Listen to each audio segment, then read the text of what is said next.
Hello there, Thursday it is. Welcome to another session of Tiny Stories.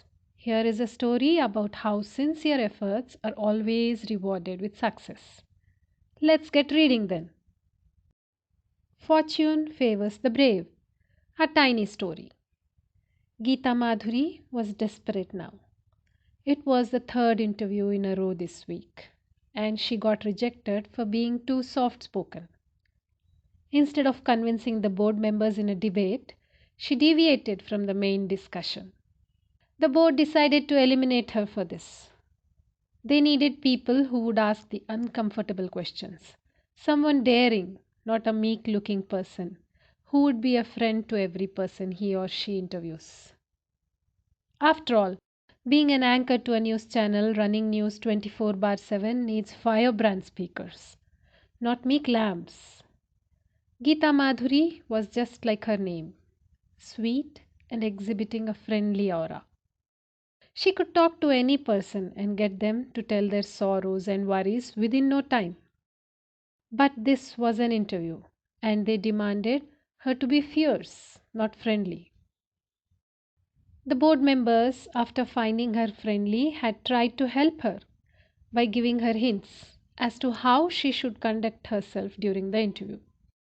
But Geeta Madhuri could not put up an act, and so she was eliminated.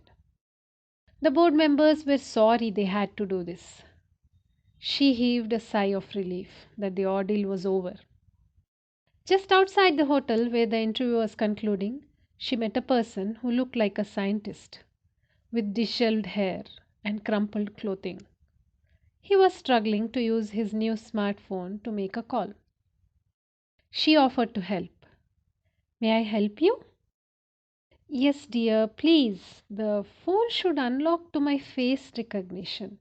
But it isn't working now, he said, giving the phone to Geeta Madhuri.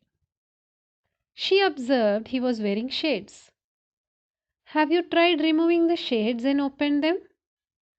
Oh dear, I forgot about it. Now, why was I trying to unlock the phone? He asked, confused. Maybe you wanted to call someone, offered Geeta Madhuri. I remember now. I am a retired history professor at a government college. The news channel people had called me saying they wanted to take my interview about my views on the curriculum included for schools. Now they are not answering any calls, he said. Oh, is it? Let me go along with you, sir. I may be able to help you.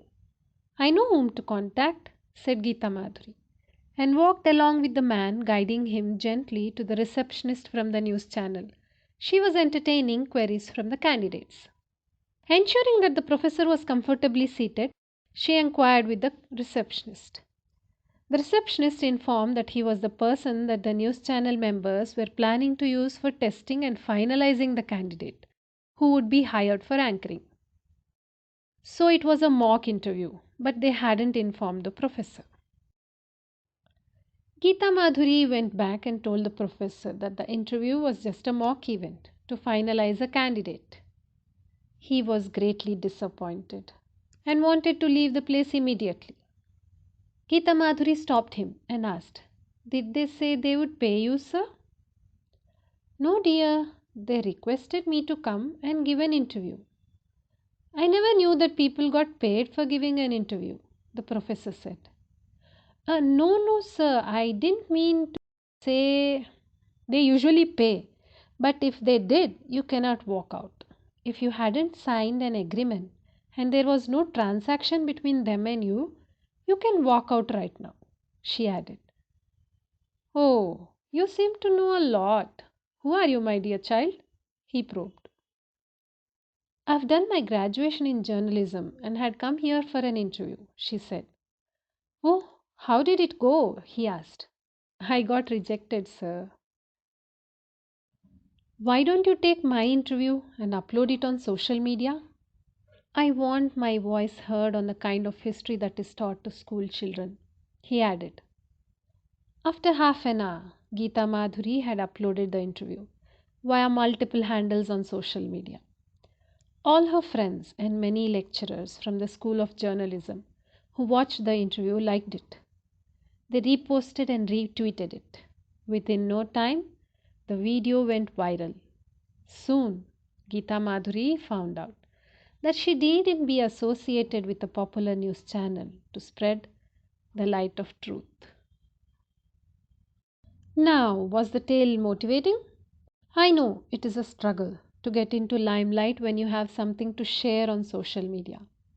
But persistence is the key, isn't it?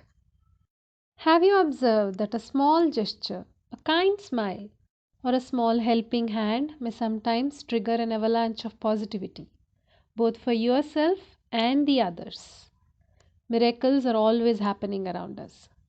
We need to keep our eyes open while preserving the light within. Always be compassionate, it doesn't cost you anything. So that's all for today. See you next week with the final episode of Alienated in an Ancient Land.